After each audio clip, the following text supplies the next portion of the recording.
Hi everyone, welcome back. Hope you guys are having a great day. So this is a clip from a previously recorded video. This is a much shorter clip of it. But as always, not financial advice, for entertainment only. Do your own research. And I'm invested in closing companies. And if you enjoy this type of content, hit the like button, subscribe, helps me out tremendously. And let's get into the clip.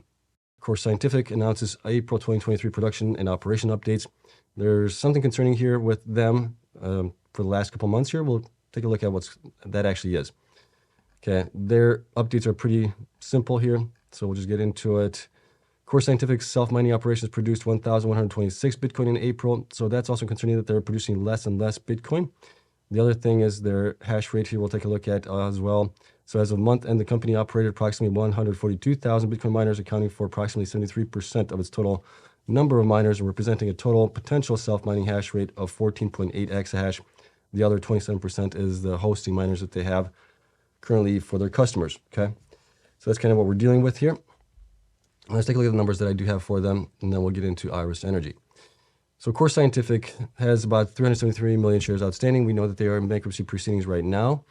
Part of this is maybe why I'm thinking some of this stuff is happening. So let's dive into it a little bit more here. So current hash stock price is at 37 cents roughly. Market cap is about 138 million right now. You can see that they've had pretty good performance for the last week, 4 weeks, 8 weeks, and 12 weeks. They're up quite nicely from that in the green, so that's always good. Current hash rate, like I said, is 4.8. Future hash rate, while they were at like 17 point something exahash, they were really close to their future hash rate, but they've been coming down here every month in the last 3 or 4 months or so. So not sure if they're selling miners there or not, but we'll take a look at it, what that could possibly be. And then the HODL position, they don't have anything. They sell everything that they do mine. And you can see here the Bitcoin production peaked in January at 1,527. February was a shorter month, so that's kind of explainable why production was down a little bit here.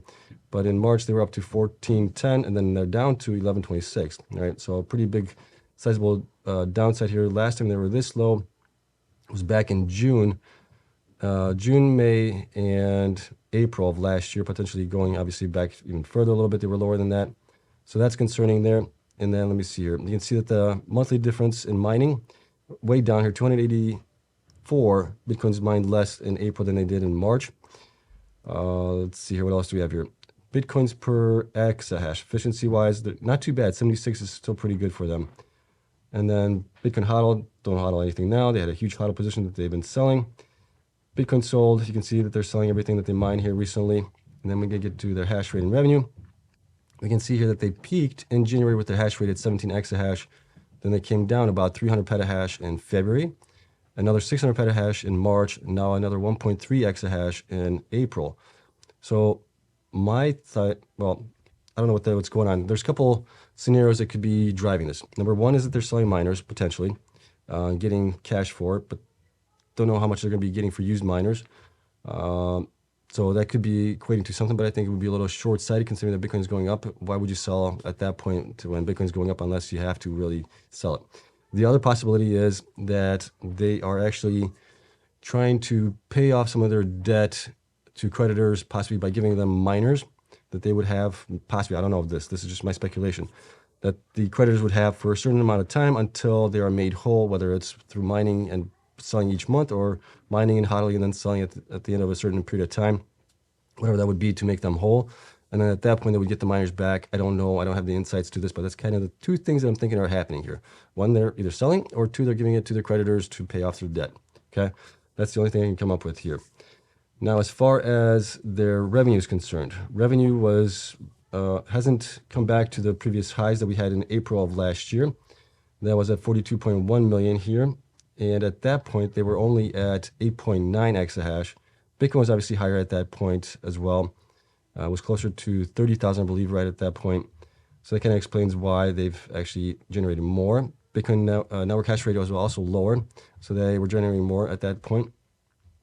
Revenue from it, but it has come down here to a low in June of 22 million, came up to 29 in August, and then they were kind of flatlined here around 24 through December. Nice spike in January to 30 million. February was 31.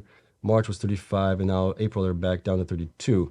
So that's a little concerning to see that is coming down as well. Hopefully that kind of picks up. It would help them out if Bitcoin goes up higher to closer to the 30,000, 35,000 mark. That would definitely help them with the amount of revenue that they're getting for it.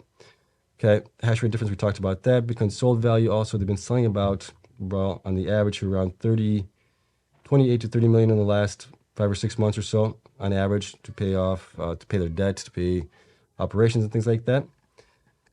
Other things we can take a look at here, other metrics, these are all from Q4, the latest ones that we have here. We have seen that the Bitcoin mine quarterly has been increasing here. Debt to equity obviously is a problem here, along with current ratio. Those are both issues, and that's why they're in bankruptcy right now. And we can also see here that institutions. So institutions has decreased quite a bit. However, shares have increased to 46.29 million from 46.15 million. So that's actually positive there. And percentage is up to 12.39 from 12.32. The other thing is we also had a couple analysts drop out, it looks like. We had 4 analysts back in April. Now we only have 1 analyst saying to hold onto the shares, but they did increase the price targets for them. So a high is now $1, the average is 75, and the low is 50 cents. So that's at least good there. And I kind of have them a little bit higher than that, even at a P of 10.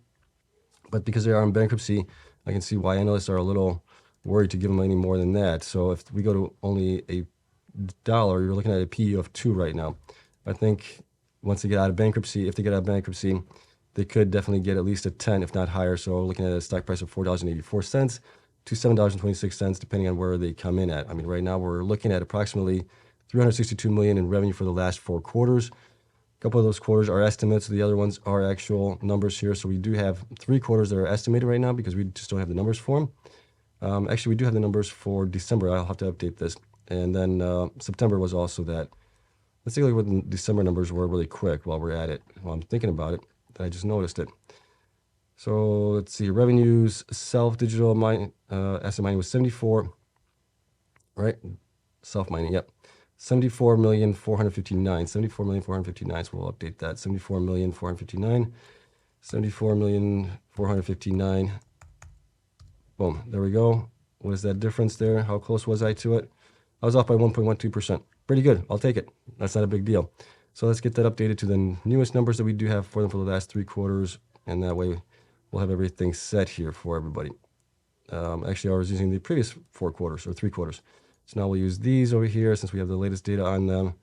And then we'll also update the current quarter potentially to being ending in June. So as you can see here, goes back down here. So you can see also that in June, possibly, if they mine with what they currently have at the 14 point, whatever it was, 8 exahash, that they would possibly, if Bitcoin stays where it's at, network hash stays where it's at, they would actually mine less than they have mined in the last 3 months from January through March, okay? So that's why I'm saying it's a little concerning there. We'd like to see them actually making more on it. But we do have what we do have, okay? So nonetheless, we're still looking at $4.69 to $7.04 potentially. They're currently at 37 cents, roughly right around that range as it is, all right? So with Core Scientific, the big thing is high risk, high reward. Don't invest more than you're willing to lose in them because we just don't know what's going to happen to shareholders at the end of the bankruptcy proceedings and everything else. How much are they actually going to get for their troubles of sticking around? Okay, so as always, that's a caveat there. Always do your own research. And let's get into the next one here.